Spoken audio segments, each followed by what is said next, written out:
Hey everybody, it's Judy Cohen, and this is Wake Up Call 517.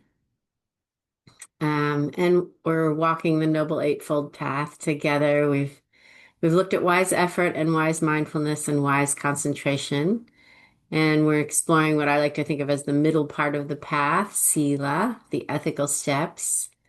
And we looked at wise communication, which is the first. And then last time we looked at the do no harm element of wise action. And that's just one of five elements of wise action, which are also the five precepts. Do no harm, take nothing not freely offered, don't misuse sexuality, don't engage with substances that impair the mind, and don't communicate unskillfully, which is a reprise of wise communication. So today I thought interesting to look at take nothing not freely offered. Uh, and I think that another way that I like to think about this is what's enough. So, Take Nothing Not Freely Offered was initially about monastics, and at many Asian monasteries today, maybe also Western monasteries, all of everything and all of the meals are freely offered by the community, which considers it an honor to offer that support. um, Way long time ago. I'm gonna guess this is in the 70s. Jack Cornfield, who practiced in Asia as a monastic, he tells the story of returning to the US and trying to practice that same thing here, wearing a saffron robe, going out on alms rounds for food. And, he reports that the reception wasn't great. And, maybe it's because we live in a culture in the West, especially in the US, and also in the law that has the pie characterized as finite.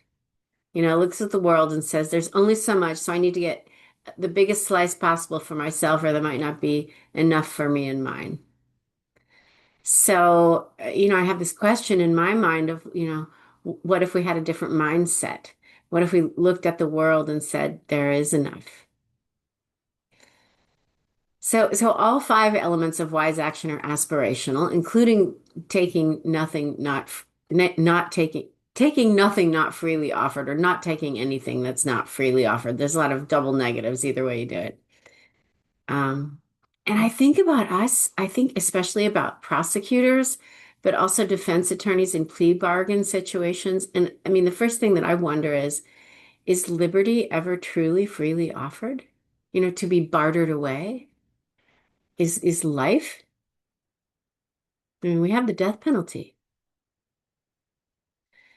And I love the great Vietnamese teacher Thich Nhat Hanh's formulation of taking nothing not freely offered. Thai teaches that this includes not stealing, not taking more than we need, and preventing others from becoming enriched through the suffering of humans or other species or the earth. And I feel like, these are a challenge, and especially a challenge for us in the law. But I do hear implicit in Ty's teaching this view that there is enough.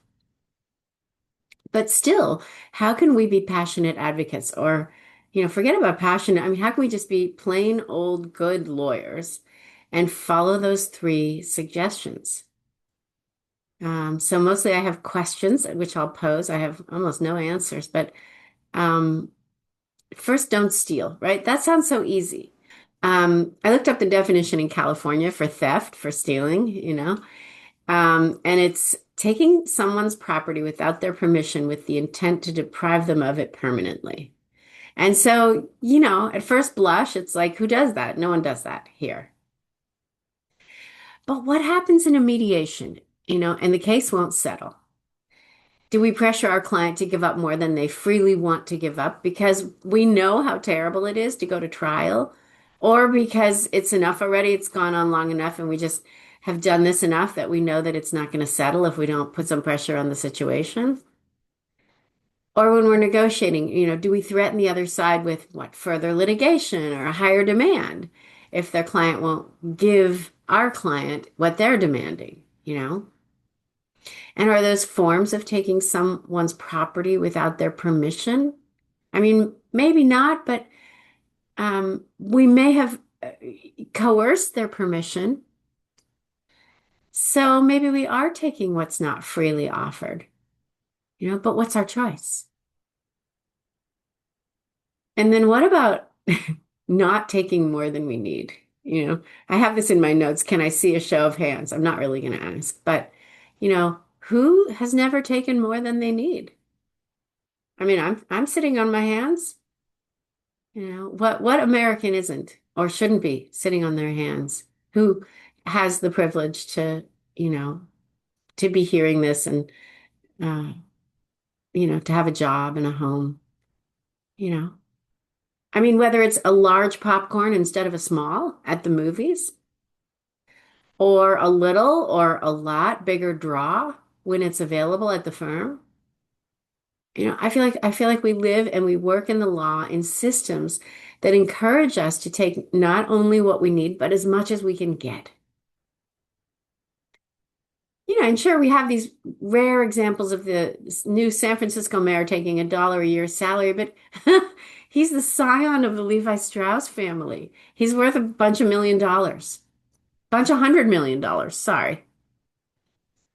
So in my experience, and I include myself, sadly, most of us take more than we need unless we already have more than we need. Yeah, thank you, Yendi. Bigger is better. Right. Yeah. So can we shift into not taking more than we need? And how would we do that? And also, by the way, how much do we need? Right? And what will we do with the rest? I mean, these are the questions that come up for me.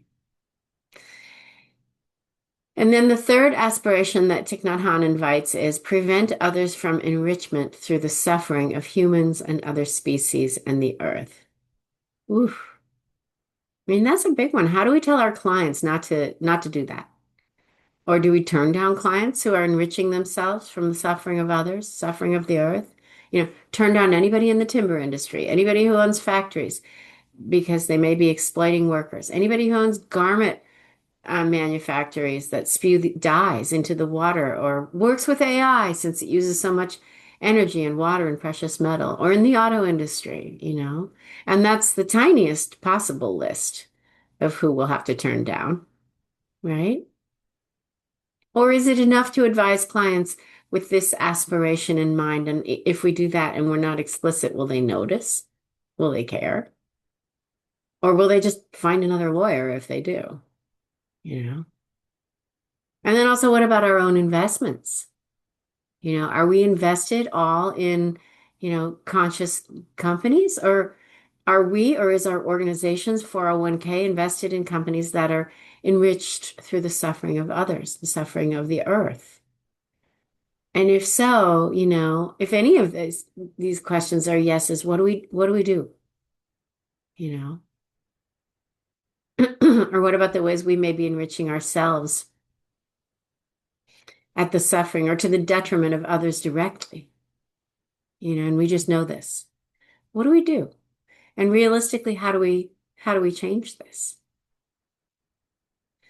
So I feel like when we turn away from Thay's three ways of Thay, by the way, is the nickname for Thich Nhat Hanh.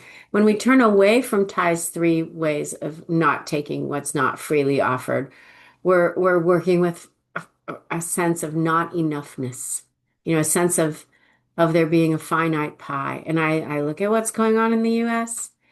And we're turning away from all three ways, turning away from not stealing, not taking more than we need, preventing others from enrichment because of this mindset that, we need more. We need more for ourselves because more will protect us.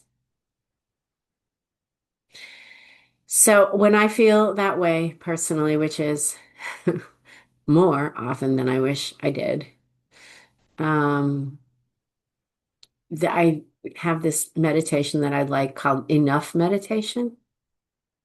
So I thought I'd share it with us. So let's sit and I'll share that with you.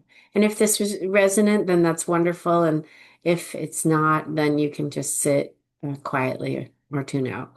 But I hope it is.